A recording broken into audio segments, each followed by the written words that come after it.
سلام عزیزان، احوال شما خوبین؟ امروز 12 دی ماه هستش. من میخوام یه گلخونه خوشگله بهتون نشون بدم. یه قسمتی از بهشته واقعا این گلخونه. ببینین چقدر زیباست، چقدر زیباست. نگاه کنین این گل ها رو.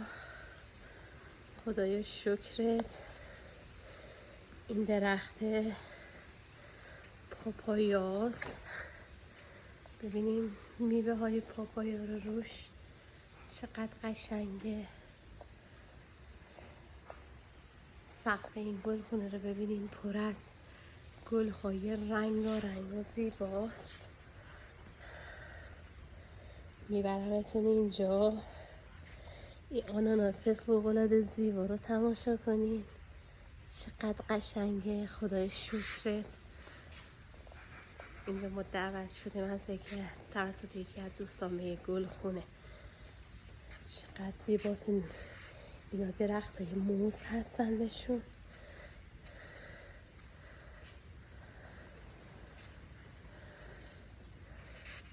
نگاه کنین چه تصویر قشنگی از بهشت اینجاست. اینا رو ببینین. وای خدای شکرت.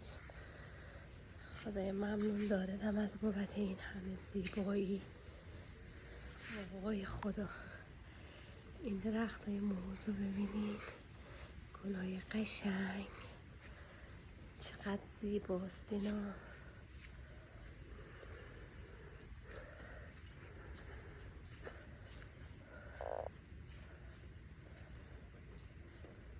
اینم دوباره یه درخت پاپایای دیگه است.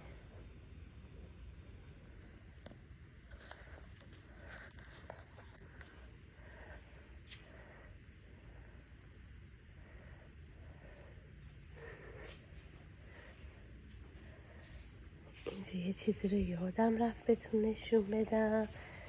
درخت لیمو ترشه. حالا لیمو ترشاشو بهتون نشون میدم که چقدر قشنگه. ببینین چقدر زیباست.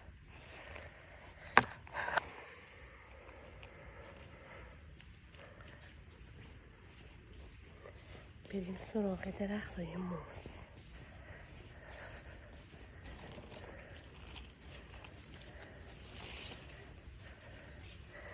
نگاه کنین این موزا را، چقدر خوشگله.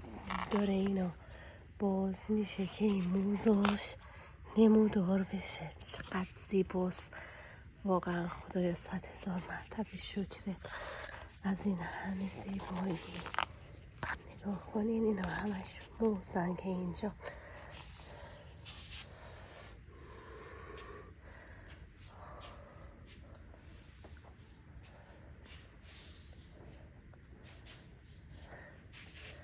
حالا میریم وارد قسمت سبزیجاتش میشیم. ببینین اینجا با یه سیستم جدید یه سری سبزی خوردن درست کردن.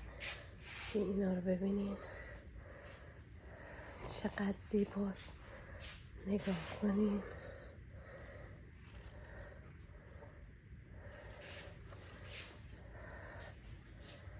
چقدر قشنگه. خدای شکرت.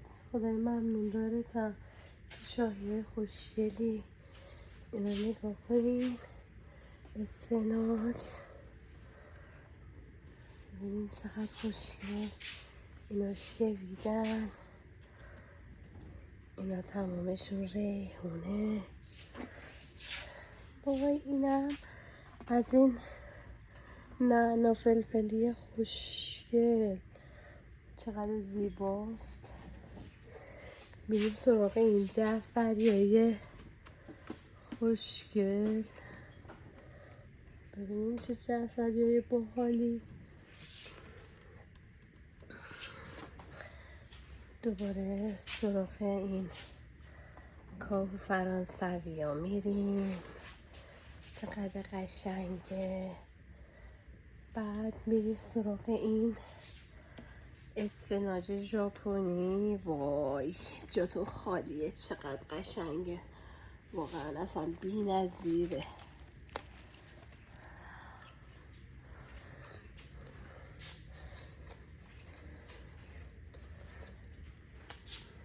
ببینید چقدر زیبا کاشته شده. اینا هم دوباره یه نوع اسفناج دیگه هست که اینجا مشاهده میکنیم و اینا هم بسیار زیبا پیازهای زعفرونه که کاشته شده. چقدر زیبا و قشنگ. خیلی گلخونه زیباییه، فوق‌العاده است. جاتون خالیه. ممنونم از خدای بزرگ بابت این همه زیبایی. واقعا سپاسگزار خداوندم. یه قسمتی از بهشت واقعا اینجا.